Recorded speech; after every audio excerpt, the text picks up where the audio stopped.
Now I'm here in this area, it's like a debate. Yeah. Hi everyone, thank you for coming. We're just going to wait a couple more minutes as people trickle in. We know we've got a few people coming, both from my class and people who, faculty and staff who wanted to attend. So I don't really have any good jokes to entertain you with, but I do want to thank you all for coming. And let you know that the exhibition is up already, and I think most of you probably have not seen it yet, although I recognize a couple of people who were in the gallery the other day.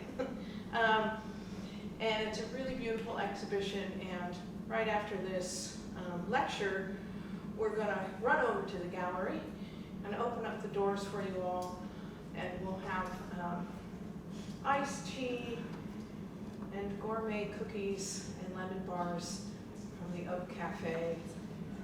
And there might be some more apples and tangerines left for those healthy-minded people. So if you just give us a few more minutes, and we'll start our program with Brian. 2 minutes for the stragglers. Is that okay? Nice that it's so nice. So this was sent out to the whole campus, and I know Chris is on her way in his hands. Okay. Just wait a moment.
All right, everyone.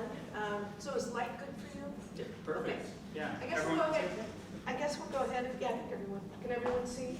Okay. You can hear us. Great. We'll go ahead and get started. This lecture is in conjunction with an amazing exhibition we have up at the Caneco Gallery right now. Just went up.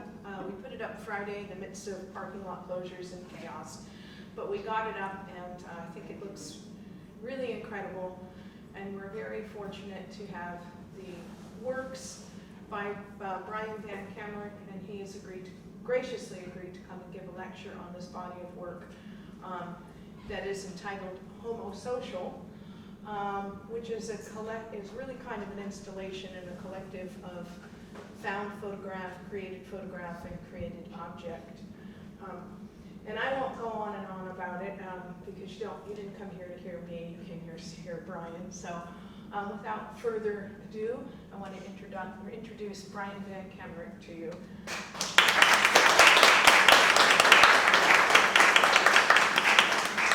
So we'll let him get through the lecture, and then if we have time, we'll have a Q&A. And he'll also be at the gallery's reception afterwards, which you can come and join and you can ask more questions there. So thank you so much.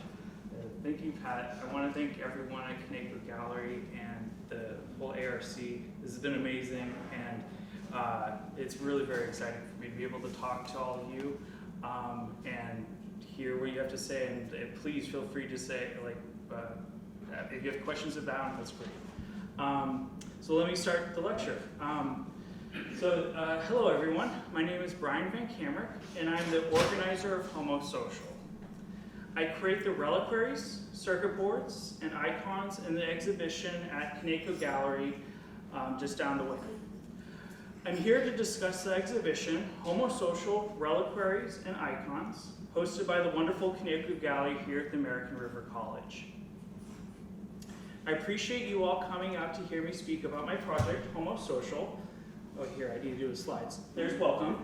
And then, here we go. So we're at, and here's this. So this is my Reliquaries on the left, the scrapbooking pieces in the center, and the icons on the right in the gallery. They're kind of grouped in that way.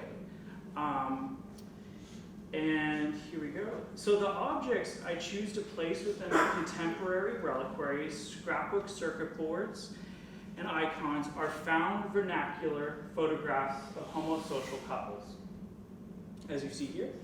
But what is homosocial, you may ask? Borrowed from academia, homosocial is a term that means two people of the same gender interacting in an intimate way. It does not necessarily mean homosexual, so homosocial, homosexual. It is a more expansive and nuanced term that connotes queerness but doesn't name it explicitly. And so, for example, movies with homosocial overtones are Thelma and Louise and Fight Club.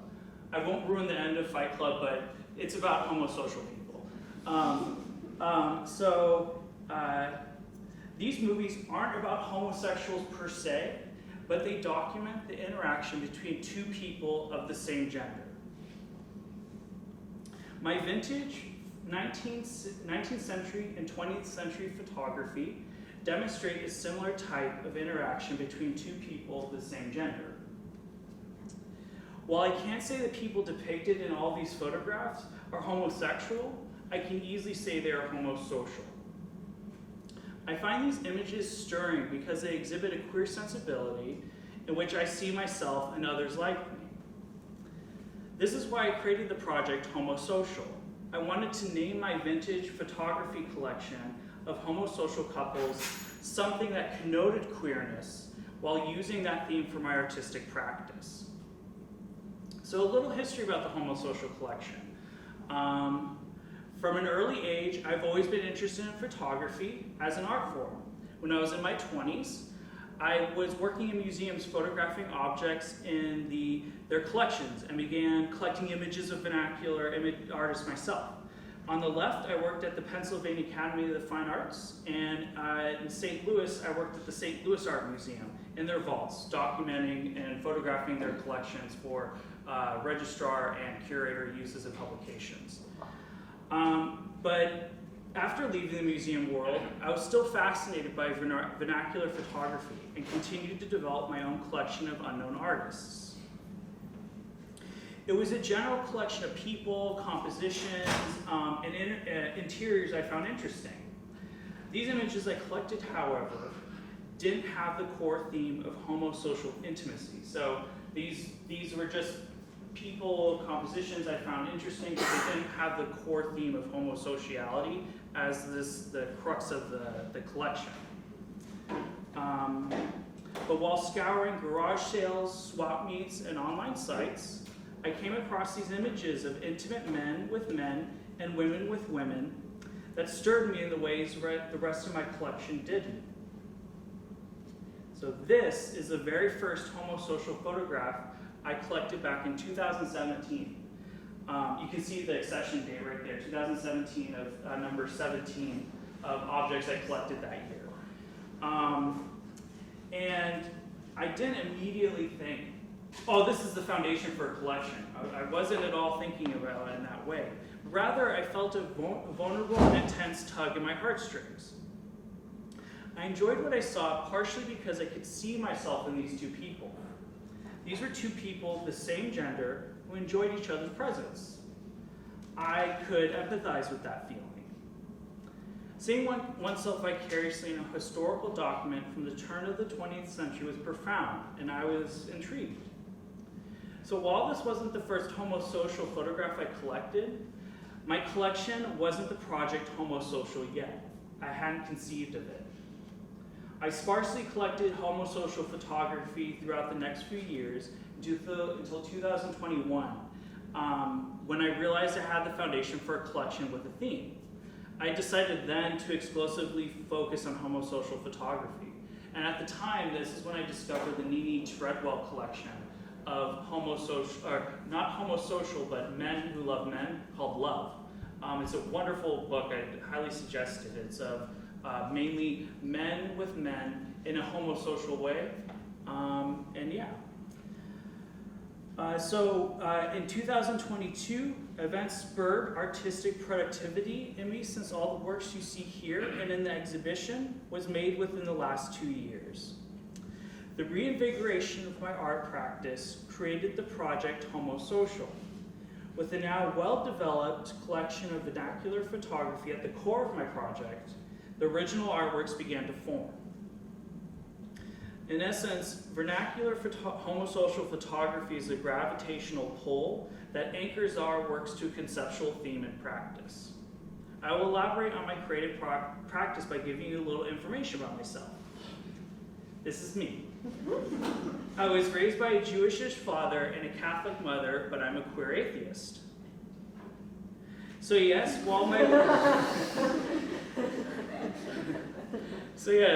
work deals with it derives its meaning from religion, I don't personally believe in any religion. Additionally, my work contains images of homosocial couples, and it should be noted that I've never been in a romantic relationship. Go figure. To say I might be the most unqualified person to create religious artwork dealing with couples is an understatement. But ultimately, I've realized I created Homosocial to educate, elevate, and enshrine the rich history and future of homosociality. First, I'll begin with the Reliquaries. These are the white, three-dimensional structures made into miniature Christian buildings that are married to the vintage photographs. I'll explain a little and do a recap on what a reliquary is and what their function is in most major religions of the world. Reliquaries are specially designed, highly decorated containers that enshrine and protect sacred objects, which are called relics, hence reliquary. Here on the left is a reliquary with the saint's skull inside, really cool. And on the left is a medieval reliquary from the Metropolitan Museum of Art Collections in New York. Reliquaries are prevalent in all religions: Buddhism, Islam, Judaism, and some Christian religions, especially Roman Catholicism. There are reliquaries that hold parts of the Prophet Muhammad's beard, teeth of the Buddha, and clothes of saints. Reliquaries and the objects they contain connect their believers to their gods. A reliquary therefore has the power to imbue even a non-religious object with sacred transcendental power. I've personally seen some reliquaries that are extremely unique, like this one here, and often are made specifically for the relic. This reliquary is from the Louvre in France and is perhaps the most exquisite reliquary I've seen. And it's meant to hold a body part of St. Luke, either a radius or an ulna from his arm. So it just fits right in there in the glass chamber. This reliquary holds a hand, the reliquary hand holds a quill to reference that St. Luke wrote one of the 4 canonical Gospels of the New Testament. So these reliquaries I've made in the past year have borrowed heavily from European and specifically Christian medieval architecture. I modeled some of the reliquaries after churches, cathedrals, and other religious buildings I have seen in person or found online. Some are directly inspired from real-life references, such as the Westminster Abbey on the left and the Saint Chapelle Cathedral in Paris on the right.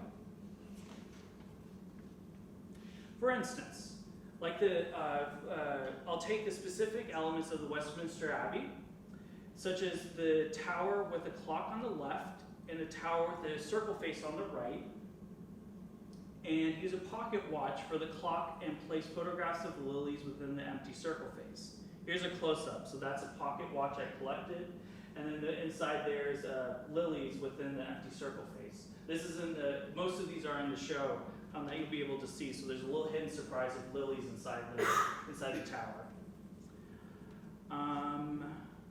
I modeled this cathedral reliquary after the Saint Chapelle Cathedral in Paris. And I created this I created the paper rose dial window with this reliquary with the daisy flower design from a paper cutter machine called the Cricket. Much more about that later. This reliquary is derived from a real-life building, but I Christianize it by introducing Gothic windows and arches. And yes, those are pocket watches at the top of the reliquary.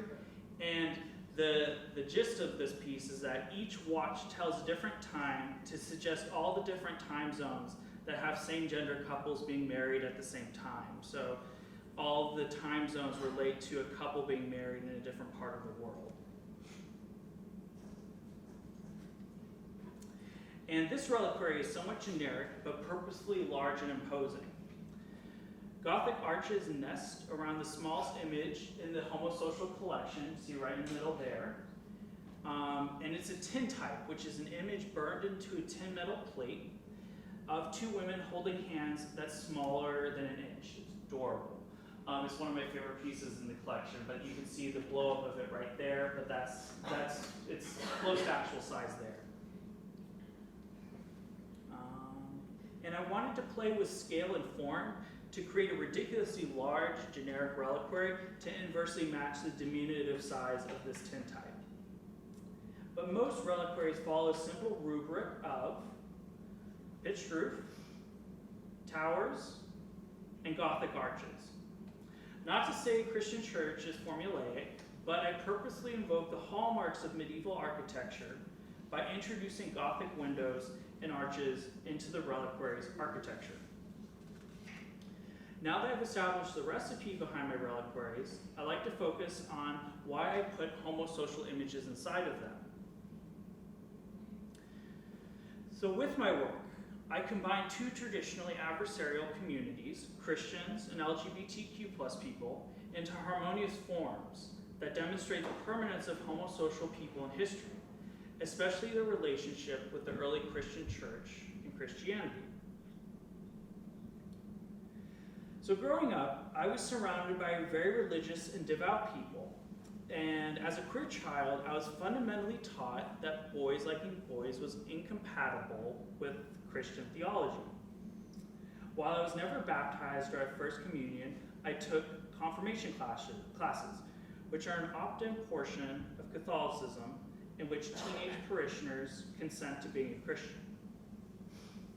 But due to my deep trust in science, empirical facts, and questioning the supernatural, my belief in Christianity was shaky at best, and my budding atheism was beginning to blossom. In addition, I was told that the love I sought was fundamentally wrong. How could desiring cute boys in confirmation class be wrong? Initially, this religious Christian belief system didn't seem quite compatible with who I was. Additionally, at a fundamental level, these teachings didn't seem to be what Jesus taught. When I read the Bible, I noticed there's very little about how desiring cute boys was wrong. So I did some research. Lo and behold, I wasn't alone in my hunch that Christianity wasn't anti-gay. So my inquisitiveness led me to the linguistic studies of John Boswell, a famed historian who taught at Yale University until 1994. Boswell's work on homosexuality's relationship with the early Christian church is the bedrock of my reliquary artwork. Along with many, he wrote two fantastic studies. Highly recommend them. Christianity, Social Tolerance, and Homosexuality on the left, published by University of Chicago Press in 1980, and Same-Sex Unions in Early and Pre-Modern Europe, published by Vuillard Books in 1994.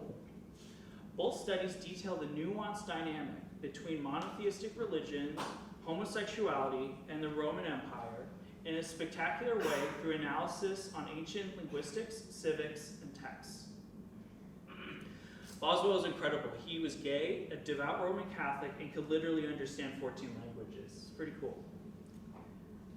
And so I'll quickly summarize the relationship between homosexuality and Christianity as recounted by Boswell.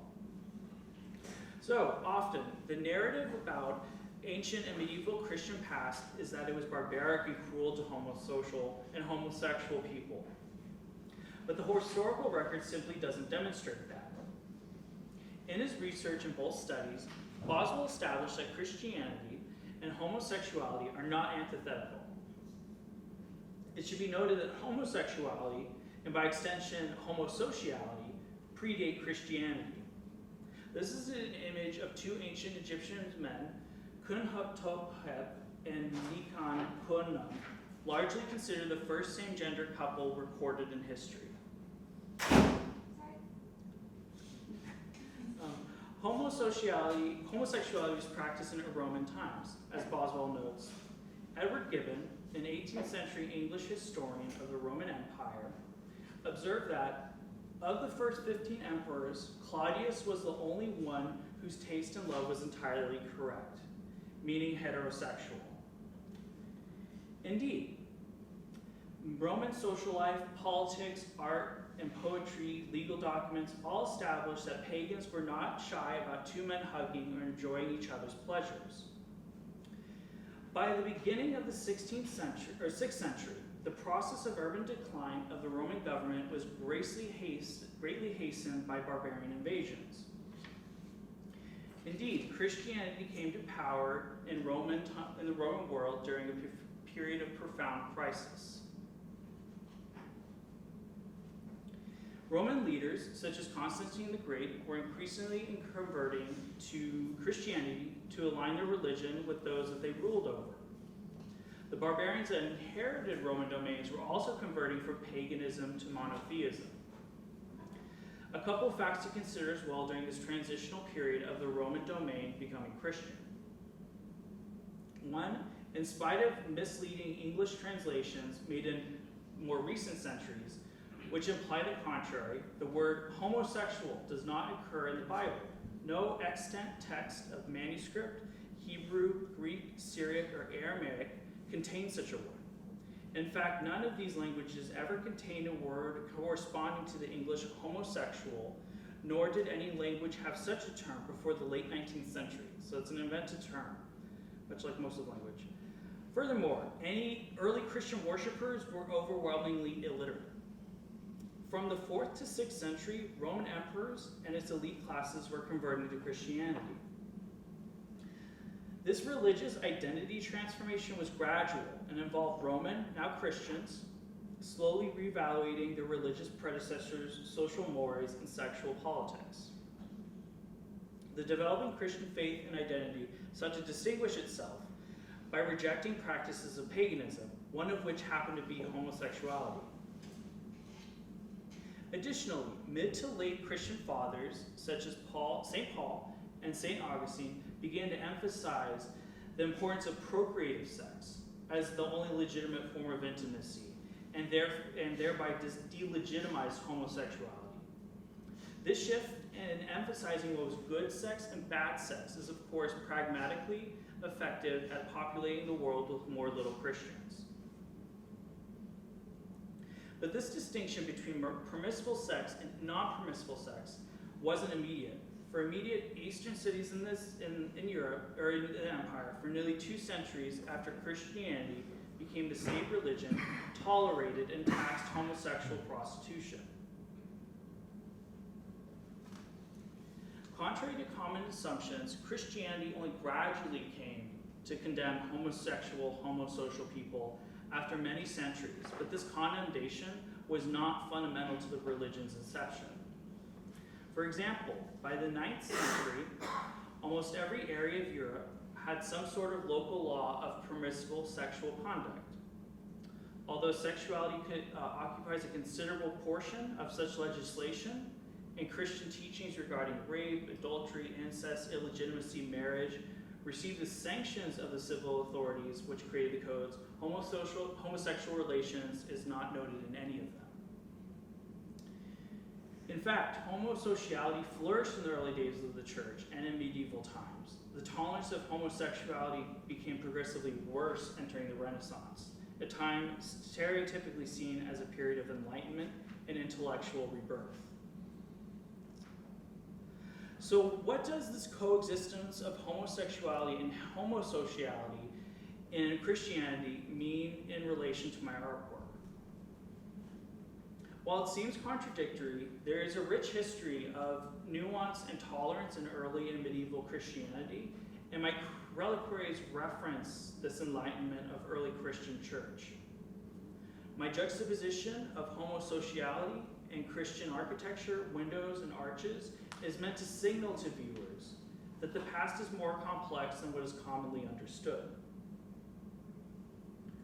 Understanding Boswell's research in conjunction with my reliquaries makes it clear that homosociality is old, if not older, than the architecture of a Christian church, and the two are not incompatible.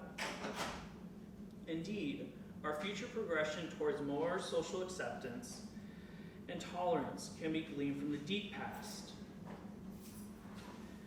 By accepting this deep past, my reliquaries envision a future in which all people can appreciate and embrace the beauty of homosocial relationships.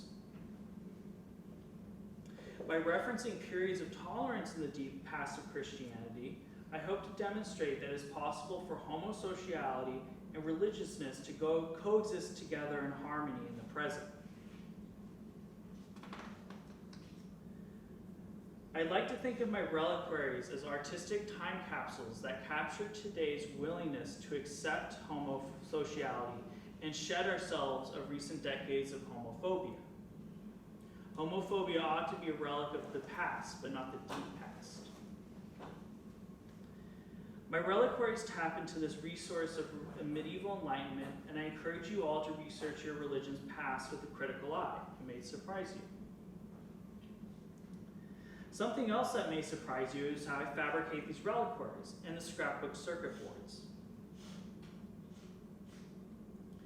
Despite referencing historical architecture, I create these structures with a contemporary computer-guided machine called the CMC, or computerized mat cutter. This is one right here, a wizard, funnily enough. I place mat board, a type of condensed cotton fiber traditionally used to recess artwork away from glass and frames, into this special machine.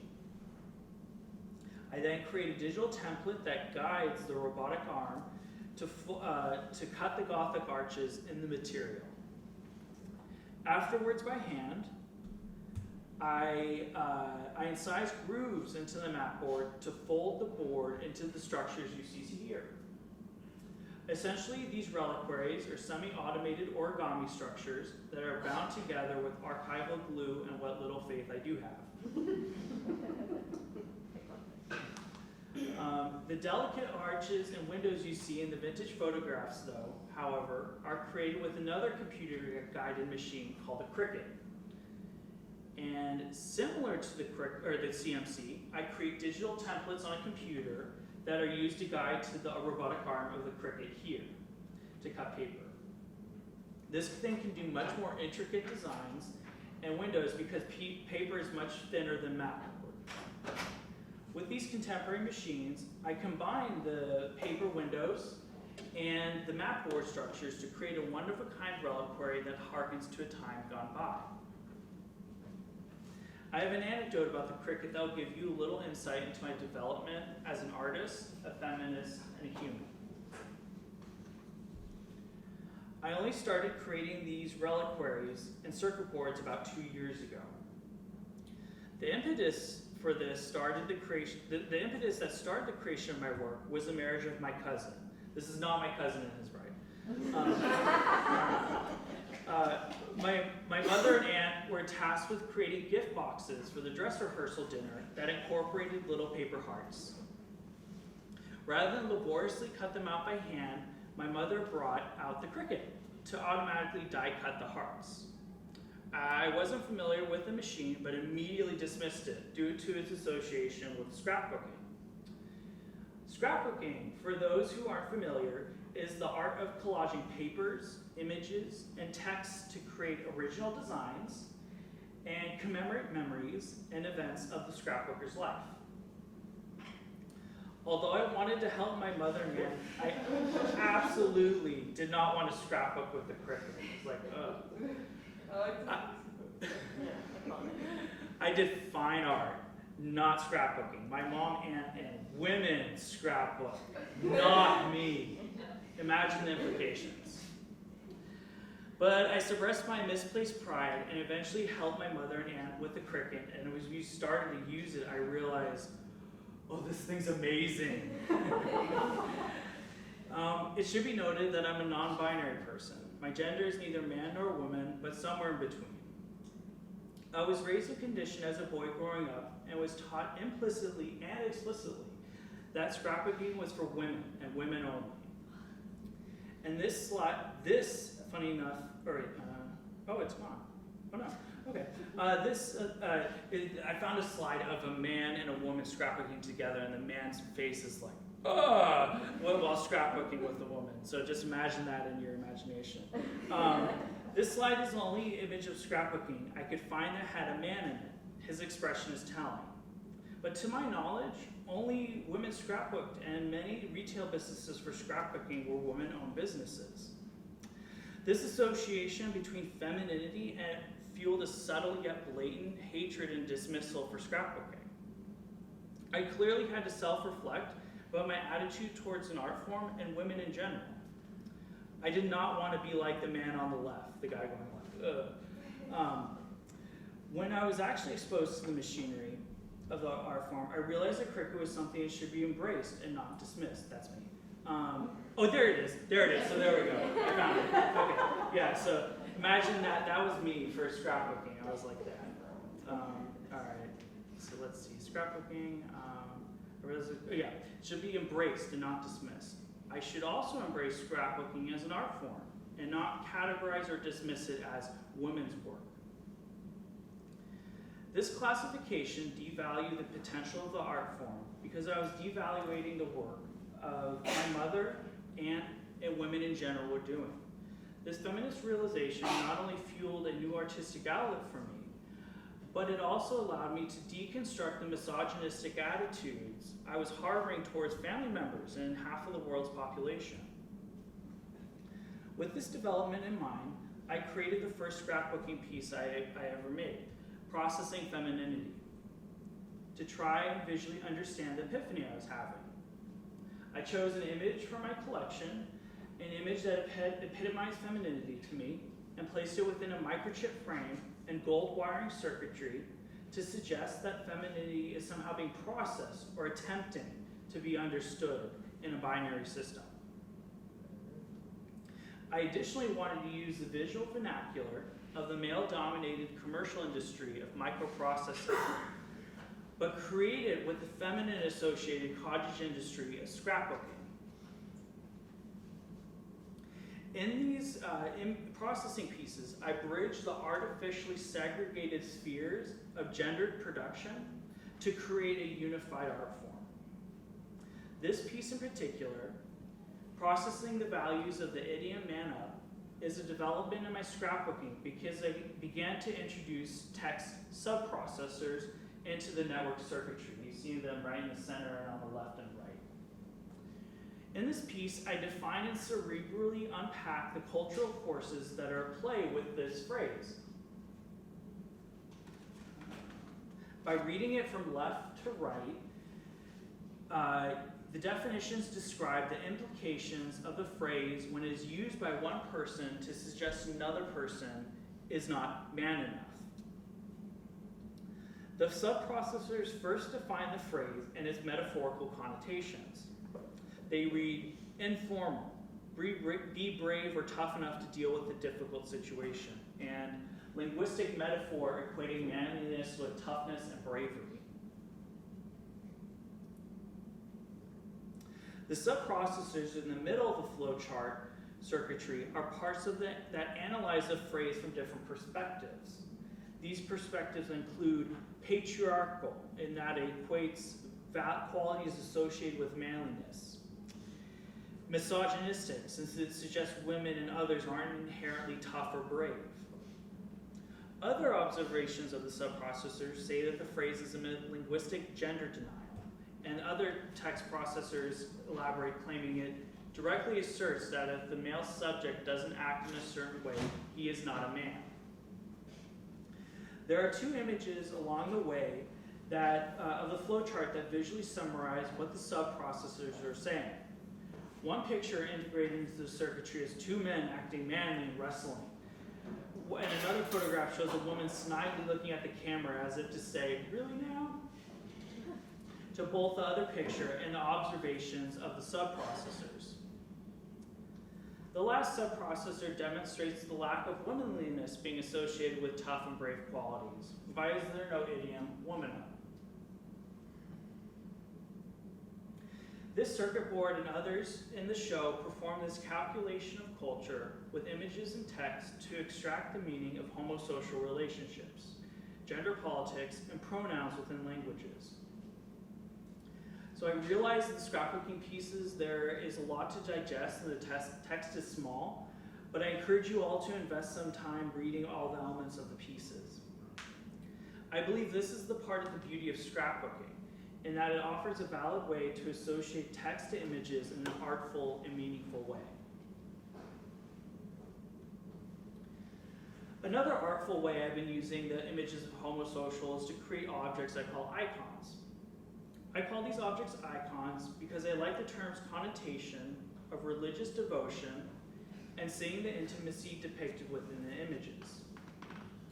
Notice the intimacy between these women. They interact with each other and project a type of intimacy I find unusual and powerful. As with all my work, I try to contextualize the relationship of the past and our present and the future. The same is true for these icons, as I create them with the futurity of the cricket, a screenshot of my design space on the left, but steep the imagery in the recent past, a homosocial image, and create a form that references the deep past, a religious icon. In a historical sense, really quickly, the icon has a long and storied history. In a nutshell, 7th century Christendom saw images of important religious figures gradually becoming divine in their own right. So rather than being mere representations of Jesus, Mary, etc., they became highly stylized and meticulously painted images whose production continues to this day. Since the 8th century, icons are revered as windows to the divine and hold a central place in worship. Especially prevalent in Eastern Orthodox theology, worshippers believe that prayers and desires are transmitted to the pictured figure, allowing the figure to intercede on the believer's behalf. In practice, the icon is a conduit for the believer to the represented saint or religious figure. They act as aids to worship, providing visual representation of sacred figures, making the divine tangible and accessible. There are some anecdotes I've heard about worshippers' relationship with icons. For example, if a worshipper is doing something sinful in view of them, they might take some fabric and cover the icon so it doesn't see their transgressive acts.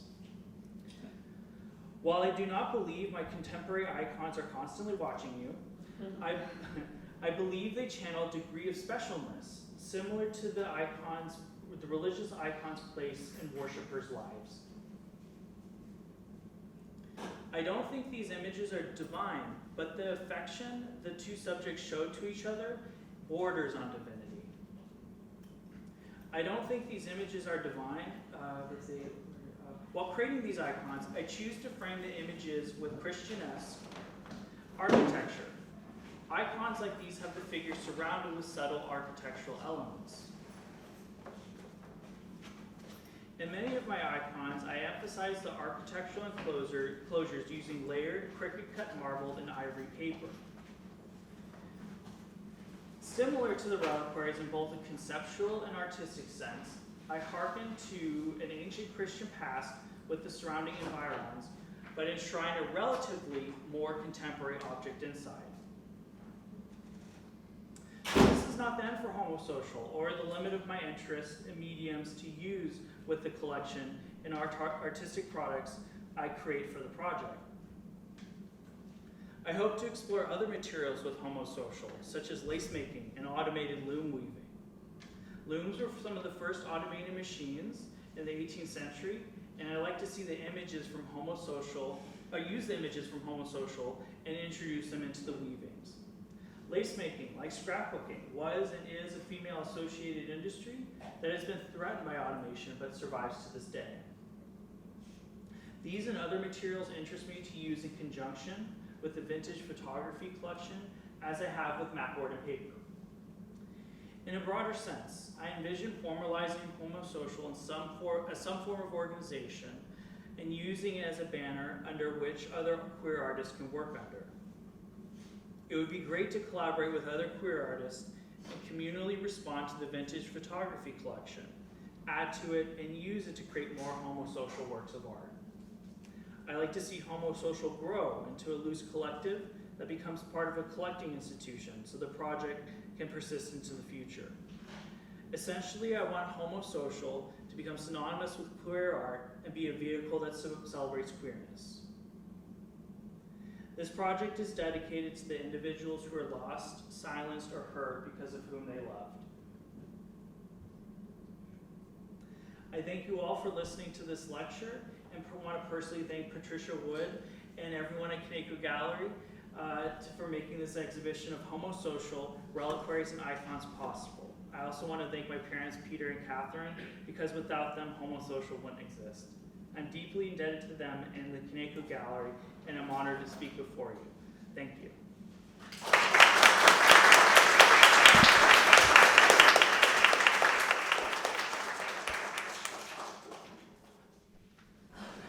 Do we have any questions?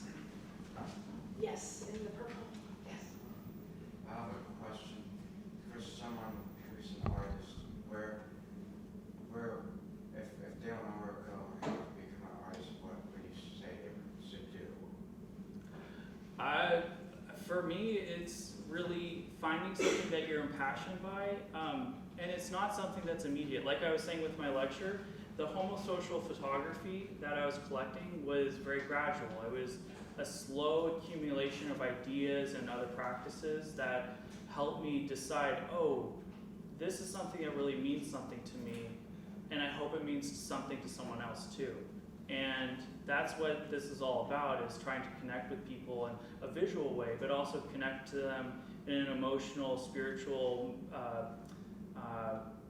social way that is very powerful. And so for me, it's just been about formalizing what I've learned through school, and then applying a lot. So for every acceptance I get to a show or something like that, I get 10 rejections. So that's the name of the game. And so for something like this, it's very, the passion is really going to be the compensation that makes you do this. And for me, this is why I do this, is because it makes me, and hopefully I connect to other people, they see themselves in the work. I can kind of pony back on that a little bit too. One of the things, a practical thing, is you have to kind of take chances and get your artwork out there. So I came across Brian's work, and it was just a singular piece, I believe, at Blue Line Gallery like a year, maybe 2 years ago. Yeah. It was quite a while ago. It was one of the Crocker Kingsley shows, which features artists from all over the country. And so I'm always looking for, people who do interesting things. I went in there with my phone and I'm taking pictures of labels, and Kaneko Gallery doesn't have a shipping budget, so we operate in a tiny budget. So I was so excited when I saw his piece, and when I saw, I think at the time it said you were from Marin or something, and I thought, we can do that, even if he can't deliver, we can drive there. We have a very strange ARC van. I won't get into that. But and you commented, I think later too, that exhibition kind of opened up a lot of different things. And yes. so what I always do is I went online and kind of looked up the website stuff. Yeah. To investigate a little, then contacted him, and he came all the way from Marin. Was it Marin or Napa? Yeah, Marin. Yeah. And showed us all these great examples, and I said, yeah, we're definitely on a show, and then he moved to LA. But was still willing to bring everything up from LA, so we were very excited about that. But that's a long-winded answer for you. Just have to sort of start getting your stuff out there. And so one piece, I think, has led to a few shows. Yes. And this show will travel to Blue Line Art Gallery after it closes at Kaneko at the end of the semester. Yes. Yeah. Emily, you have a question?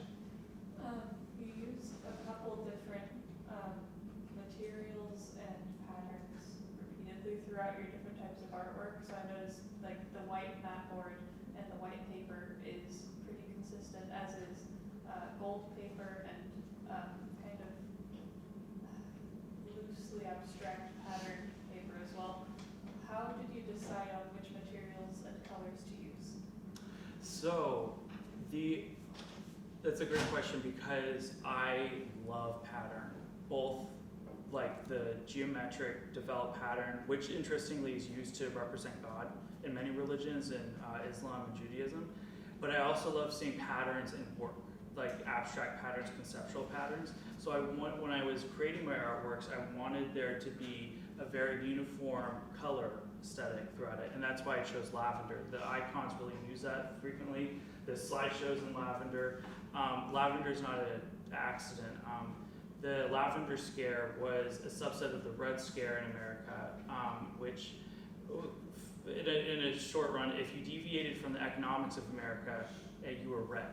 And if you deviated from the sexual mores of the time, you were a lavender lad, or as I like to say, lavender lass as well. Because, and purple in general has an ancient relationship with queerness, but I think the poet Sappho's of Lesbos, the island, that the term lesbian gets its name, talked about purple women and purple flowers and things like that within her poetry. So when I choose the colors in like the white mat board, I like the Grecian element to it of white marble and things like that. And white was just a very neutral color to like use. But I've been gradually expanding to like the marble papers, which use marbling is a practice of putting pigments on water and then you put the paper on top of it to capture the inks. I collaborated with another artist in the UK to create those marbling papers, and I just really love paper and that material in general, whether it's cotton fiber, mat board, or paper. And then the photographs are on paper. They are on tin types, metal, and things like that. So that material really speaks to me, and it just, when you create art, you just have to say, what do I like? and then just go for it. Just go for it. And so when I see things that interest me, I catalog it in my Rolodex in my head, and then when times come like this to have photographs that really speak to me, I also like to think what materials speak to me as well. Stone doesn't speak to me, wood speaks to me, but paper was so accessible and just really great to work with. So yeah. So really quick follow-up question. Is one of the reasons you chose paper because of its long history as well? It's kind of a timeless medium. I mean, we only have paper from a certain time period forward because it does deteriorate, but it's something that humans have used to document and record for a really long time. Does that play into it as well? Yeah, it kind of has a life in of itself. It's made from life, and it will expire at a certain point. That ephemeralness kind of speaks to me as well. But one thing that I was really interested in was in illuminated manuscripts, which are not made on paper. Paper, like you said, is a recent invention, created a few thousand years ago, and so like it's only become commercially available and such a luxury that was at one point now easily accessible, that illuminated manuscripts used to be on vellum, on calfskin and things like that. So very, very rare luxury that becomes much more accessible with literacy and pictorial images in the development of like the Gutenberg press and things like that. So yeah. Nathan? Have you experienced any pushback or maybe people like discounting your art because you use machines like the electron matcher and the Cricut as opposed to printing it out by hand? Somewhat, not too much. They are interested in how I produce them, but this goes into a long conversation about automation. I don't know where I fit in on it, but I love technologies like paper, photography. So let me answer that by talking about photography. Photography is a form of automation that collapsed a lot of artistic production for many people who used to paint. So getting your image reproduced was automated in a way by photography. and painting kind of had a crisis point. So that's why you get the development of abstract expressionism and things like that, developing new ways of representing our world. That is what photography did. So with my hand cutting, I'm kind of doing a similar thing, but I'm just using automation as a way to get my ideas sketched out and produced and then created. It also helps the objects not be so precious because I can recreate it because I have all the templates saved on my computer. So I haven't really received pushback, but just people are very curious about it, like how I executed it, and whether I create the templates on my computer or hand cut them, which I used to do.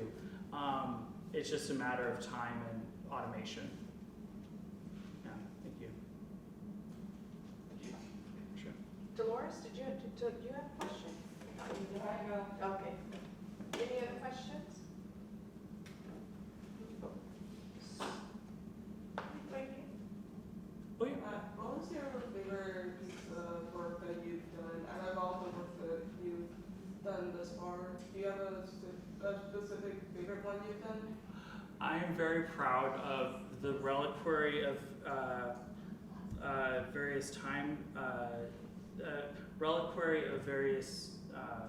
time zones. The marriages one. This one is a favorite. This isn't an exhibition. This is called Reliquary for a Boston Marriage.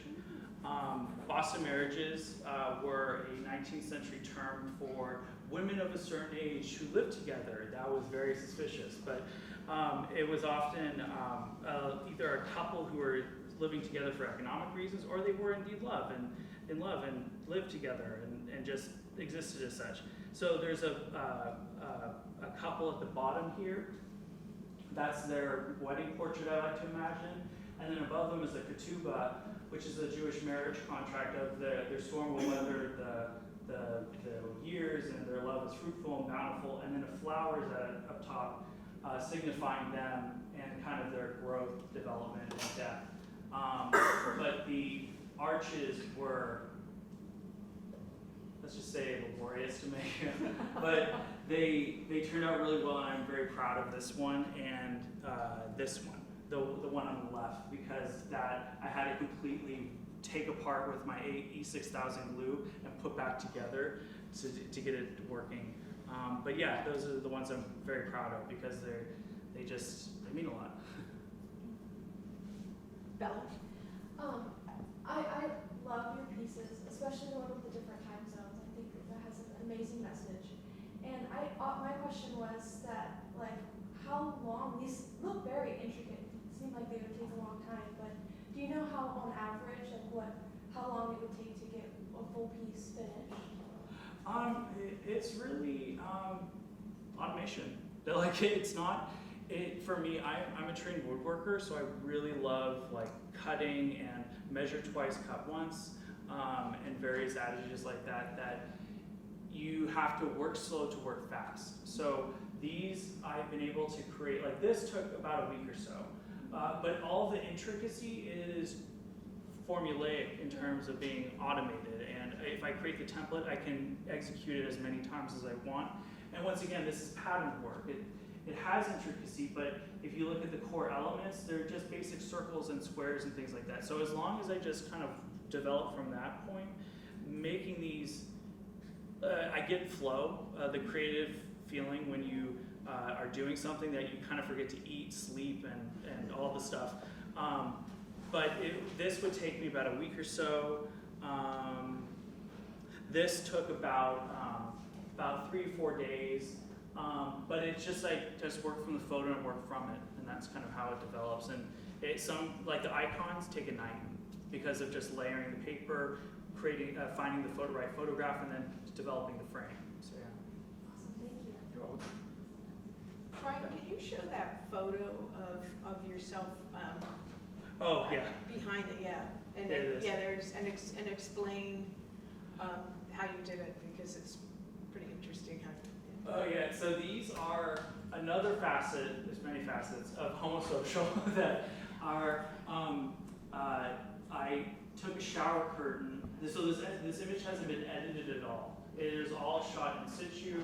If you want, I have a photograph, I forgot to put it in the slideshow, of the setup for this, but essentially there's the shower curtain here with a frame, cut a hole in it, and then I'm sitting behind the cut and hole frame with the shower curtain, and then the backdrop is behind me, the purple lavender backdrop is behind me. And then I shoot it all in one shot as if I'm a portrait miniature, which are 16th century miniature paintings inset within frames. This looks kind of a little bit more of a larger piece, but I have portrait miniatures that are called, the series called The Little Queer, that are tiny little, they look like tiny little images of frames, portrait miniatures, but I'm holding various objects like a cigarette for a fag, a peach for a certain part of the male body to symbolize my queerness, so yeah. So I wanted to point that out because he's actually standing behind a shower curtain with a frame. It reminded me of when you go to the fair and you stick your head through one of those things. Because at first I thought, well, this was probably layered in Photoshop or something like that. So your work is interesting to me because it's sort of low tech and high tech all kind of mixed together. So, which I think a lot of students are interested in, working that way now. For sure, whatever works. Yeah. Is there any other questions? Yes. Because you mentioned both feminism and also the homosociality, I'm curious, what do you believe is the connection between those two social ideas in your work? Basically, how does femininity affect the homosocial interactions, or like how they connect to your work?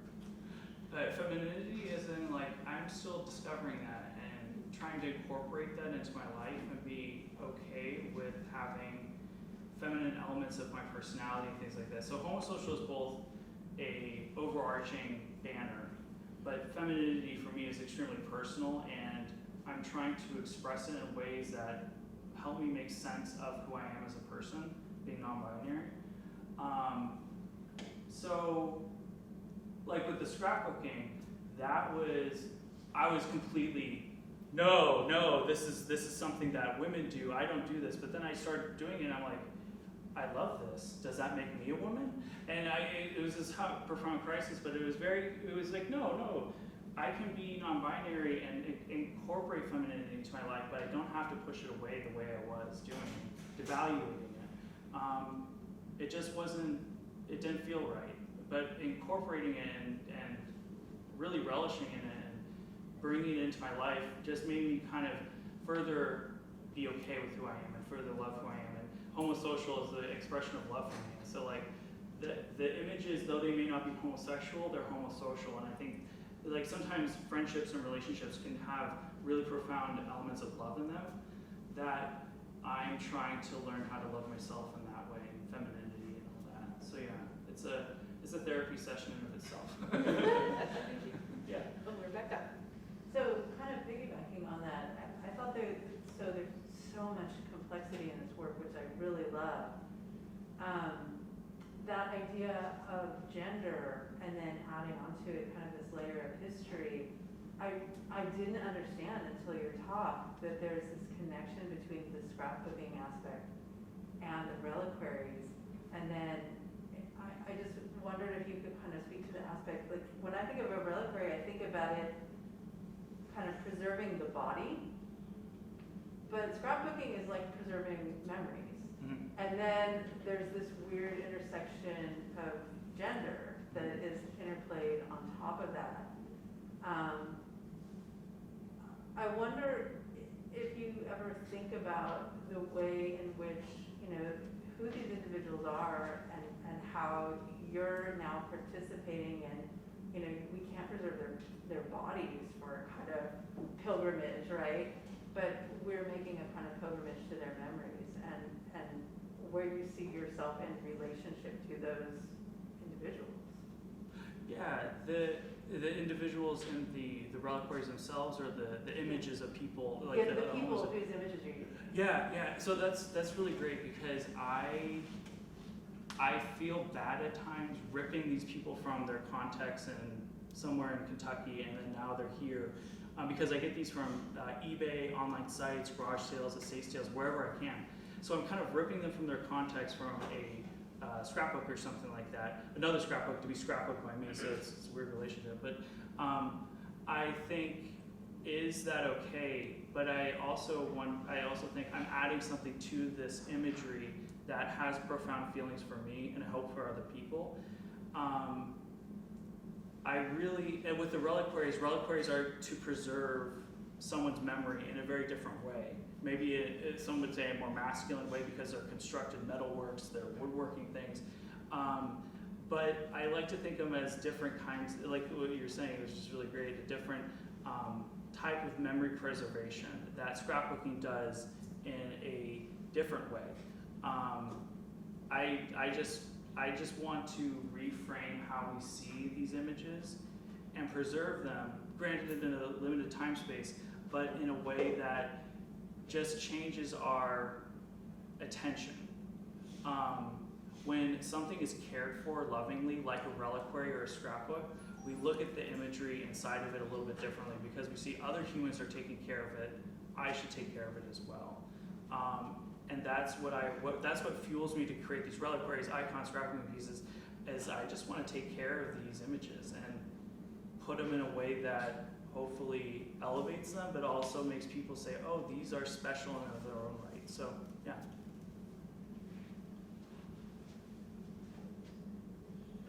Emily has another question. I was just curious what program you used to create the model for the map that you cut out?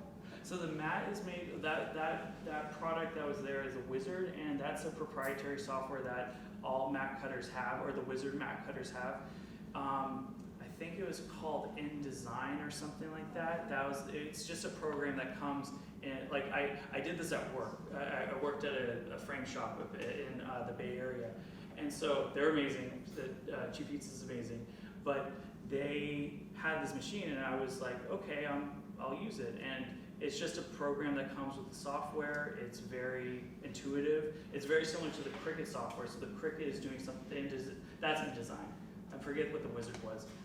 But they do similar things in terms of creating vector templates that are executed by a robotic arm, and you put in whatever material to create it. So you could do this with laser cutters, embossment machines, heat presses, all that. Yeah. Well, if we don't have any more questions, I want to thank Brian and give him a round of applause.